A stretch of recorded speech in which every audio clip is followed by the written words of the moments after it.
Have you ever heard of narrowwares? What about tablet weaving? Come learn with me.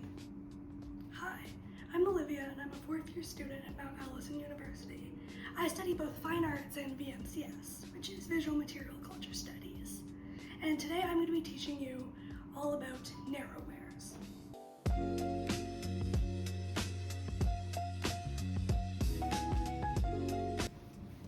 So, narrowwares, what does that mean? It's a broad category encompassing many different styles and techniques of weaving, but basically it's creating narrow bands like these. While it might seem like it's something inconsequential, weaving is one of humanity's earliest technologies. It's been around, there's evidence, from the Upper Paleolithic era, which is from about 50,000 to 10,000 years ago. Narrow woven or braided bands were, and to some extent still are, critical in tying up all kinds of things: packages, documents, feed sacks, animal harnesses, blinds, mattresses, clothing, etc. So I did an independent study on narrowwares, but I took a deep dive into tablet weaving. Now, tablet weaving is a style of weaving these narrow bands that involves tablets, like these, that are little thin cards that have holes in them to thread string through. The earliest evidence of tablet weaving was found in both the Bronze and Iron Ages, which is about 3,000 or 4,000 years ago. Tablet weaving was used to make things like belts, trim for clothing, laces, trims. Did I say trim already? The earliest tablets were made with a variety of materials, including wood, leather, bone, or metal. And they were often square-shaped with 4 holes in them, like this. There is evidence of other shapes being used, like triangles or hexagons, or even a different amount of holes, but this is the most common. I'm looking at the pronunciation guide.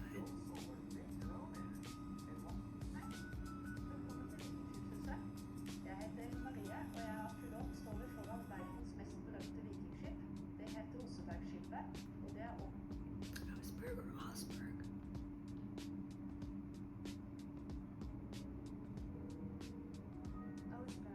Oseberg. Okay. I was gonna say that wrong.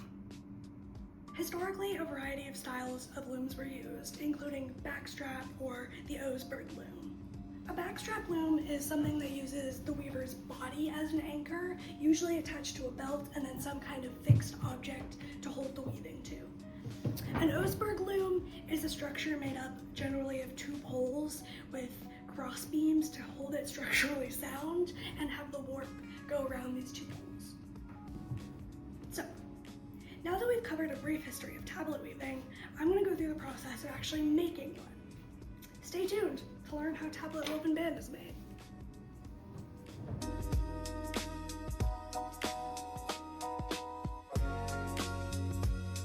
So, with an understanding of how ancient weavers worked, let's take a look at how it's done today. The tablets used by modern weavers are generally made of a thick sort of cardboard or cardstock material, but they can also be made of plastic, maybe they're 3D printed, or even handmade using a deck of playing cards. I made this set myself with pretty much nothing but some scissors, a hole punch, and some markers, and it does the trick. I did use them. Now, this handmade set isn't perfect, but it doesn't have to be. They're roughly the same size and shape, which is the important part, since the size of the card is what makes the shed, which is what we weave through, and we'll get back to what that means in a moment. This pattern is one I found online from the website Tablet Weaving in Theory and Practice. This pattern maker was inspired by another pattern maker, Sheila Lewins, who's in turn inspired by bands found at the archaeological dig site of the Oseberg shed. Again, we'll circle back. The first step to making a tablet woven band is threading the tablets and warping the loom. Now, a card can be threaded one of 2 ways, S and Z threaded. I'm going to put up a diagram on screen because this can be a little bit confusing, but I promise it's not as hard as it looks once you get your head wrapped around it. The way I like to do it is having the letter sides facing towards the right, because that's the correct direction.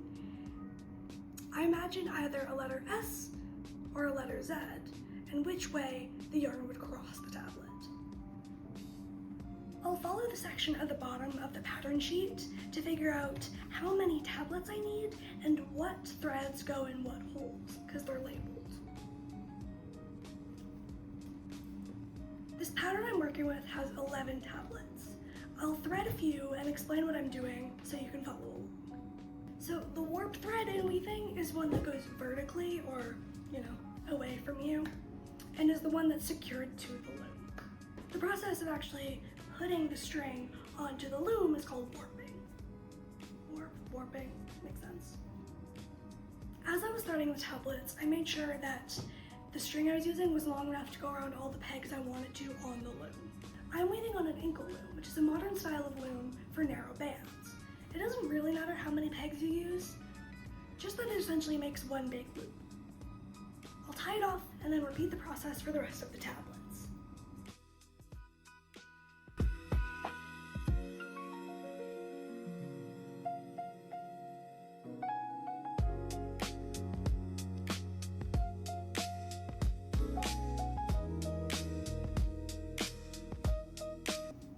So now that I have 4 that are white for the first tablet, I'm going to thread them onto the tablet. Like an S. Thread them onto the tablet. So, bring it back.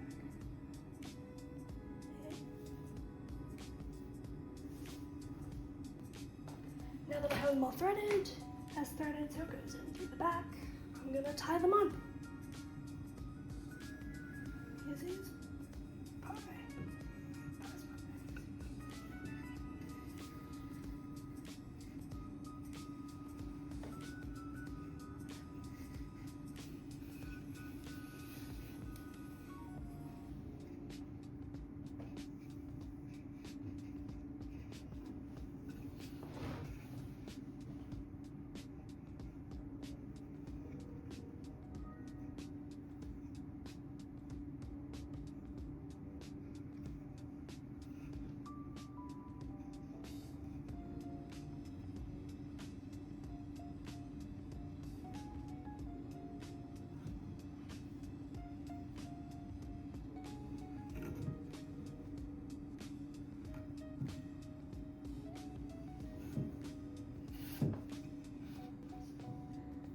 Card number 2 has 1 white and 3 red, pink in my case.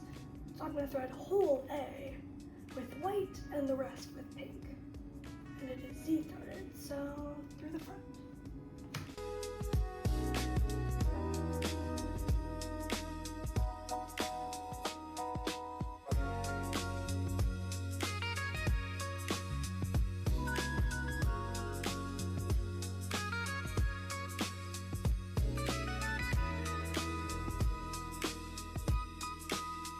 There's no right or wrong way to do this, really. Just find a way that works for you. A will have the 1 white thread. So this, I'm just gonna keep threading and put in some tunes, because it gets boring.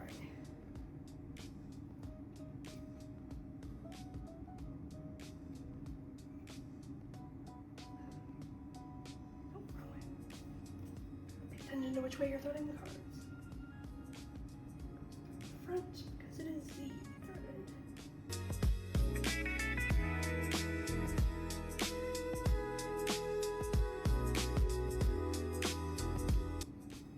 Again, I'll take all 4 strings, untangle one of them, tie her onto the loom.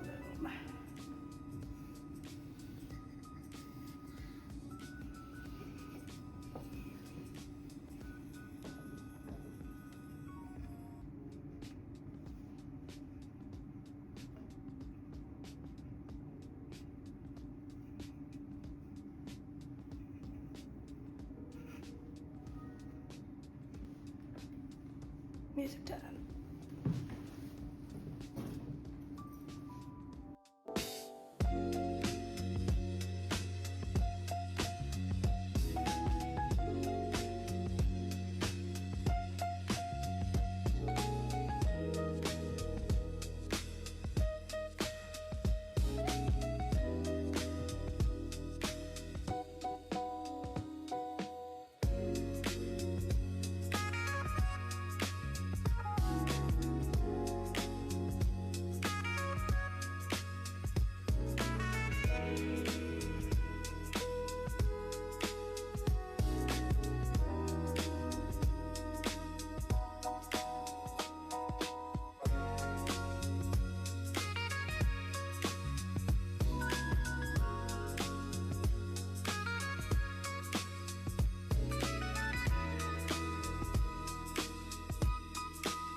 you can see, once we've warped the loom, the 4 holes on the tablets make it so that the yarn leaves this gap, which is called the shed.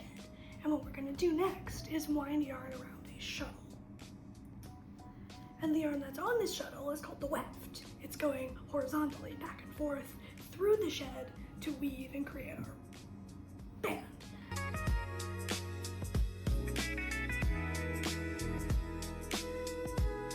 We're going to need to look at the pattern again before we're able to start weaving. I chose a pretty simple pattern for this demonstration, but they can get quite complicated. So what generally happens when you tablet weave is you're going to be turning it a quarter turn, either forwards or backwards, so that a different face of the tablet is visible, is up top. The little boxes in each row, or pick as they're called, show you which direction you're going to turn the cards. I'm going to need to turn this loom perpendicular to my body like this, so that I'm able to reach both sides of the weaving equally. Different pattern makers have different systems for their designs, but the one I'm using uses grayed out boxes when you have to turn the cards backwards or towards yourself. The pattern I'm using is only forward, so the backgrounds on all of these little boxes are white.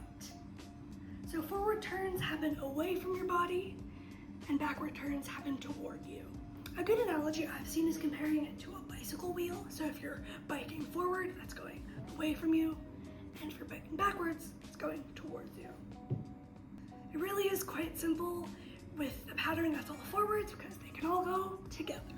Now to get started with the actual weaving, I'm going to move you over my shoulder here so you can see what I'm doing up close.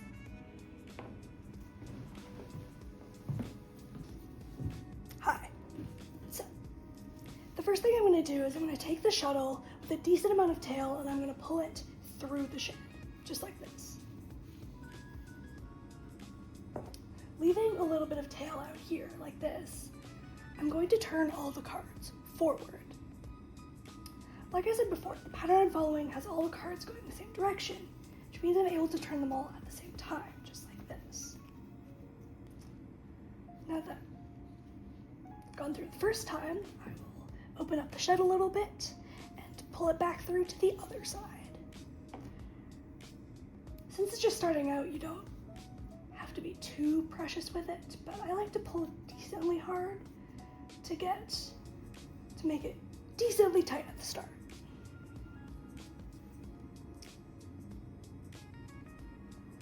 Now I will turn it again before pulling the shuttle through.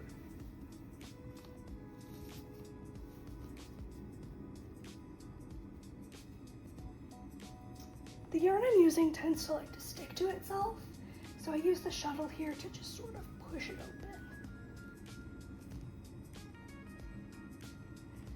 As you're passing the shuttle through, it's a good habit to get it to beat down the weft thread so that your woven fabric isn't too loose.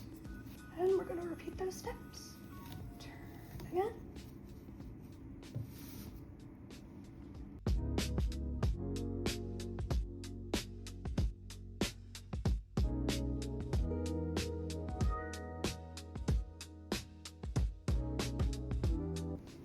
To make this a little more interesting, as I weave, I'm going to do a couple of things. First, I'm going to give some general tips and tricks that I've learned over the course of my study.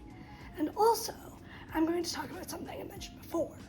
This pattern was inspired by the Oseberg ship Dig, which is a super interesting story, so I'm going to delve into that a little bit as I work.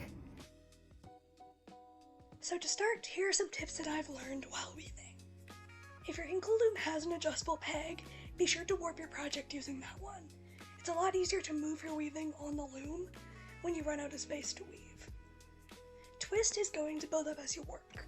All forwards or all backwards patterns, it'll happen faster. The solution that I've been working with is just manually untwisting it until that twist sits past the first peg, so then you have room to weave in that front section. And finally, double check your pattern and threading since it lays the foundation for how your band is going to turn out. Now for the Oseberg ship. In 1904, a Viking ship was excavated from a burial mound in Norway. It dates back to the 9th century, so somewhere around the 800s. The coolest part about this discovery in relation to weaving is a partially woven band was found on the ship, still attached to a loom. This is where the Oseberg loom that I mentioned before gets its name. The wooden tablets and other weaving equipment are housed with the ship and the other artifacts at the Viking Ship Museum in Norway.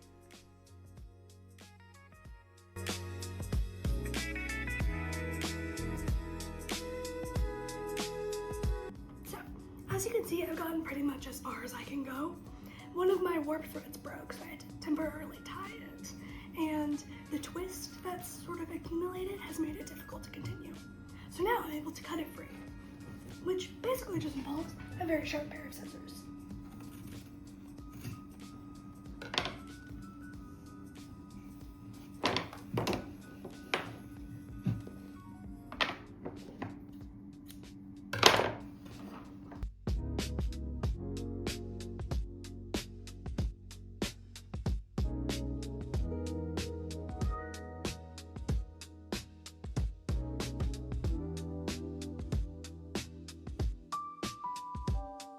So there's a couple options of what you can do once your band is off the loom.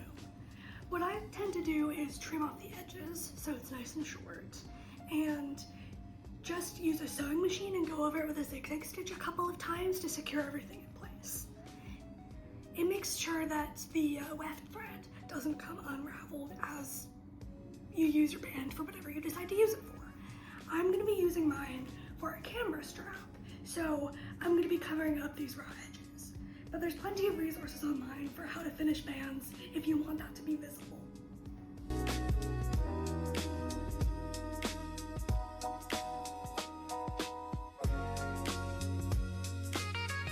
And there you have it, a very beginner's guide to narrowwares and tablet weaving. I hope this was helpful or informative, and thanks for watching.